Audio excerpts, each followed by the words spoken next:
Varahi silver jewellery ఇప్పుడు మన Varahi silks KPHB store first floor లో 28 March hero Teja Sajja heroine Meenakshi Chaudhary చేతుల మీదుగా గ్రాండ్ ఓపెనింగ్ జరగబోతుంది. అమెరికాకు పెద్ద షాక్ ఇచ్చింది ఇరాన్. అమెరికా విమాన వాహన నౌక యుఎస్ఎస్ అబ్రహం లింకన్ పై క్షిపణులతో దాడులకు దిగింది ఇరాన్. యుఎస్ఎస్ అబ్రహం పై దాడి చేస్తామని చెప్పినటువంటి గంటలోనే దాడి చేసింది ఇరాన్. ఇక దీంతో ఇరాన్ ఎంత పటిష్టంగా ఉందనేది అర్థమవుతుంది. ఇక ఈ అబ్రహం నౌక అనేది ఎంత గట్టిదో ఎంత దృఢమైందో దీని మీద ఎంత కాన్ఫిడెంట్గా ఉంటారు అమెరికా. కానీ అసలు ఈ అబ్రహం లింకన్ నౌక వస్తుందంటే కూడా యుద్ధ రంగంలోకి దిగుతుందంటే కూడా మిగిలిన దేశాలన్నీ కూడా భయపడతాయి. అలాంటి అబ్రహం లింకన్ మీద ఇరాన్ దాడి చేస్తా అని చెప్పి గంటలోనే దాడి చేస్తా అని చెప్పటము, ఇరాన్ దాడికి దిగటం కూడా ఇప్పుడు చర్చనీయాంశంగా మారిందని చెప్పొచ్చు. దాడి వీడియోలు సోషల్ మీడియాలో పోస్ట్ చేసింది ఇరాన్, చెప్పినట్లే చేసింది. ఇక యుఎస్ఎస్ అబ్రహం లింకన్ పై దాడితో ఇప్పుడు షాక్లో అమెరికా ఉందని చెప్పాలి. 5 రోజులు దాడులకు గ్యాప్ ఇచ్చిన ఒక్క రోజులోనే అమెరికా నౌకల్ని టార్గెట్ చేయటం వైపు ఇప్పుడు సర్వత్రా ఆసక్తి నెలకొని ఉంది. ముందు ట్రంప్ 48 గంటల్లోగా కూడా ఇరాన్లో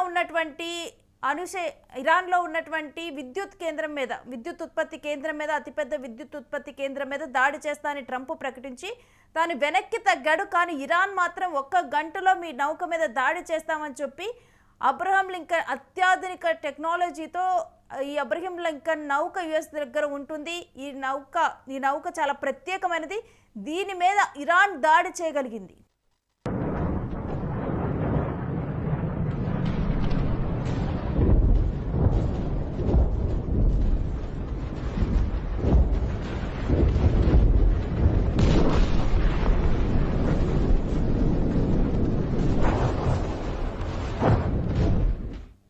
ఇక ఈ అంశం గురించిన డీటెయిల్స్ మా ప్రతినిధి సత్యతో మాట్లాడదాం. సత్య, యుఎస్కి ప్రతిష్టాత్మకమైన నౌక ఈ అబ్రహం లింకన్ నౌక, చాలా ప్రత్యేకమైనటువంటి నౌక. అలాంటి నౌకని అనుకున్నట్లుగానే చెప్పిన టైంకే ఇరాన్ టార్గెట్ చేసి చూపించింది. డెఫినెట్గా మీరన్నట్టు అంటే ప్రపంచంలోనే అత్యంత శక్తివంతమైనటువంటి నౌక ఏదైనా ఉందంటే అది యుఎస్ఎస్ ఏదైతే ఈ అబ్రహం లింకన్. అంటే ప్రపంచంలోనే మొత్తం ప్రపంచ దేశాల్లో అన్నిటికంటే శక్తివంతమైనటువంటి ఈ నౌక, ఈ వాయు నౌక మొత్తం కూడా ప్రపంచవ్యాప్తంగా ఏ దేశం పైకైనా ఈ నౌక వెళ్తుంది అంటే కొంత భయపడతారు, అన్ని దేశాలు కూడా భయపడతాయి. సో అమెరికా కూడా ప్రతిష్టాత్మకంగా మా అబ్రహం లింకన్ నౌకను పంపిస్తాము అని చెప్పేసి బాహాటంగా చెప్తూ ఉంటారు. ఎక్కడైనా యుద్ధ వాతావరణం ఉన్నప్పుడు కానీ ఎక్కడైనా ఎవరినైనా భయపెట్టాలన్నా కానీ ఈ యుద్ధ నౌకను పంపిస్తూ ఉంటారు. కానీ ఇప్పుడు ఏదైతే అమెరికాకు ఇరాన్ ఇచ్చినటువంటి షాక్ చూస్తే కనుక ఇబ్రహీం లింకన్ పైనే మొత్తం కూడా ఈ నౌక పైన ఇరాన్ దాడి చేసింది. సో ముందుగానే ఎవరైతే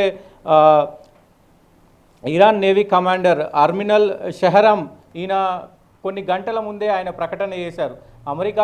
అమెరికాకు చెందినటువంటి నౌక ఏదైతే ఈ అబ్రహం లింకన్ ఉందో దానిపైన మా ఫోకస్ ఉంది, మేము ఏ క్షణమైనా దానిపైన దాడి చేయొచ్చు అంటూ కూడా ఆయన పిలుపునిచ్చారు. ఆ పిలుపునిచ్చిన తర్వాత కొన్ని గంటల్లోనే మరి దాన్ని ఛేదించిన పరిస్థితి ఉంది. దానిపైన దాడి చేశామంటూ కూడా మరి కొన్ని గంటల్లోనే మొత్తం కూడా ఇరాన్కి సంబంధించినటువంటి మీడియా మొత్తం కూడా ప్రకటించింది. కొన్ని విజువల్స్ను కూడా బయటకు రిలీజ్ చేసిన పరిస్థితి ఉంది. ప్రస్తుతం అమెరికా మొత్తం కూడా అంటే ఈ యుద్ధ నౌకని ఎవరు ఇప్పటి వరకు టార్గెట్ చేయలేదు. మొట్టమొదటిసారిగా ఇరాన్ టార్గెట్ చేయడంతో ఒక్కసారిగా అమెరికా కంగుతిన్న పరిస్థితి కనబడతా ఉంది. ముఖ్యంగా ఆయన చెప్పినట్టు ఏదైతే దానికి సంబంధించి ఆ యుద్ధ నౌక ఏదైతే ఉందో ఆ యుద్ధ నౌక ఇటు ఇరాన్ తీరానికి దగ్గరగా వస్తున్నప్పుడు సో దానిపైన మాకు కంప్లీట్గా సమాచారం ఉంది. అమెరికాకు చెందినటువంటి యుద్ధ నౌక మా వైపు వస్తుంది, మేము దాన్ని టార్గెట్ చేసి ఉన్నాము, ఏ క్షణమైనా మేము టార్గెట్ చేసి దాన్ని మొత్తం కూడా ఢీ కొడతాము, దాన్ని దాడి చేస్తామంటూ కూడా వాళ్ళు చెప్పిన పరిస్థితి ఉంది.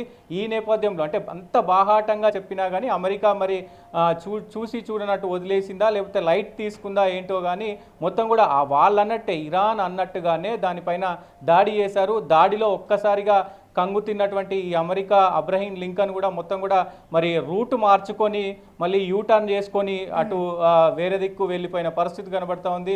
పెద్ద ఎత్తున దీనిపైన కొంత మొత్తం ప్రపంచవ్యాప్తంగా కూడా చర్చనీయాంశంగా మారిన పరిస్థితి ఉంది. ఎందుకంటే ముఖ్యంగా ప్రస్తుతం ఉన్నటువంటి పరిస్థితులు కావచ్చు, మొత్తం ఇప్పుడు జరుగుతున్నటువంటి పరిస్థితుల్లో ఇప్పటికే ట్రంప్ ఏదైతే 5 రోజులు మొత్తం కూడా ఈ యుద్ధానికి బ్రేక్ ఈ దాడిలో నౌక దెబ్బతిన్నదా? ఎస్ డెఫినెట్గా కొంత దెబ్బతిన్నది అనేది మరి ఇరాన్ చెప్తుంది.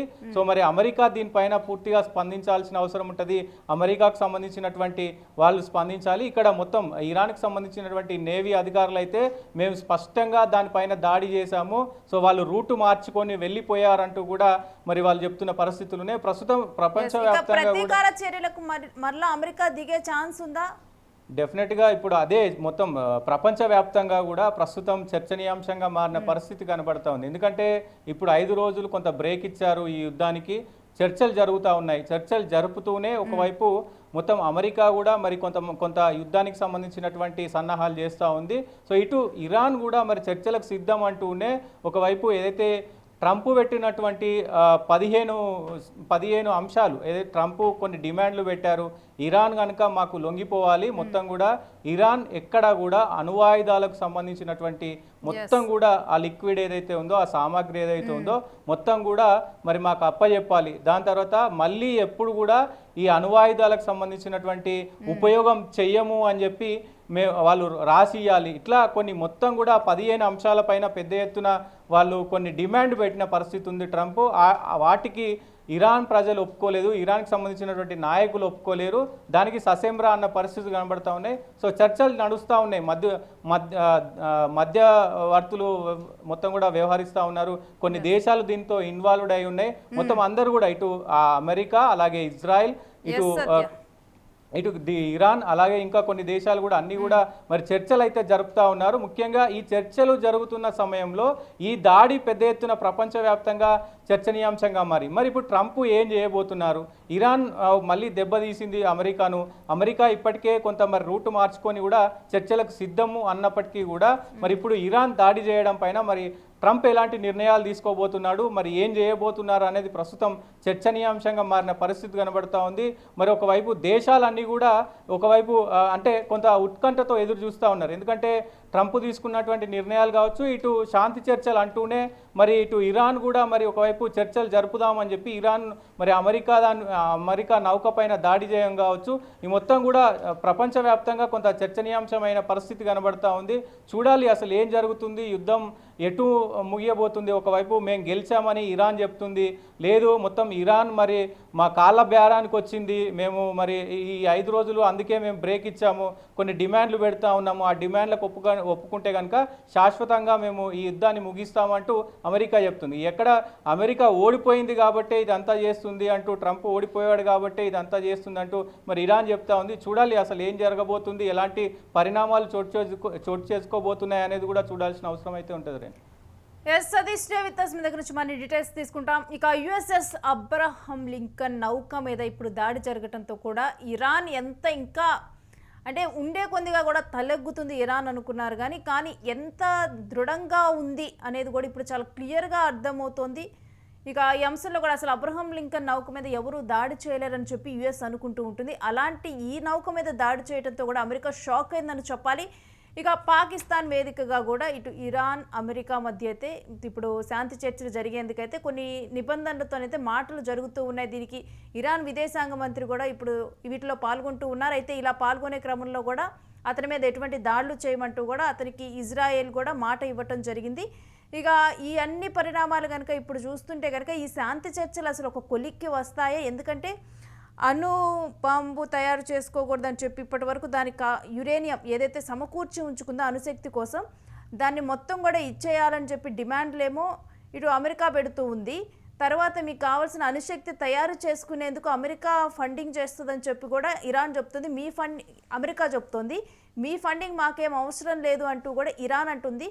అంటే అమెరికా ఇన్వెస్ట్మెంట్స్ పెడితే కనుక ఇప్పుడు మిగిలిన గల్ఫ్ దేశాలు కానీ వాటన్నిటిలో కూడా ఏ విధంగా ఆ దేశాలన్నీ కూడా ఇజ్రాయెల్ కానీ ఈ దేశాలన్నీ అమెరికాకి తలొగ్గి ఉన్నాయో ఇరాన్ కూడా ఇంకా ఆ పరిస్థితికే వెళ్ళిపోతుంది. అందుకని చెప్పి కూడా ఇరాన్ మాకు వద్దు అంటుంది. ఇక ఈ క్రమంలో ఇటు అమెరికా చెప్పే షరతులకి ఇరాన్ తలొగ్గే పరిస్థితి లేదు. ఇరాన్ ఏమాత్రం వెనక్కి తగ్గట్లేదు. ఎలాగైనా మా మీద జరిగినటువంటి దాడులకి రిగ్రెట్ అయ్యేలా చేస్తాము ఆ దేశాలని చెప్పి ఇరాన్ పంతంతో ఉంది. ఇటు ఒకవైపు దాడులు కొనసాగుతూ ఉన్నాయి. మరి ఇప్పటి వరకు కూడా 48 అవర్స్ టైం ఇవ్వటం జరిగింది. అక్కడ ఉన్నటువంటి పెద్ద విద్యుత్ కేంద్రాన్ని కూల్చము అని చెప్పి కూడా విద్యుత్ ఉత్పత్తి కేంద్రాన్ని కూల్చము అని చెప్పి అమెరికా చెప్పింది. కానీ ఇప్పుడు ఈ నౌక మీద దాడి జరిగేసరికి ఎప్పుడు చెప్పిన మాట మీద ఉండనటువంటి అమెరికా మరలా ఏమన్నా ఆ విధంగా కూడా దాడులు మొదలు పెడుతుందా అనే చర్చ మొదలైంది.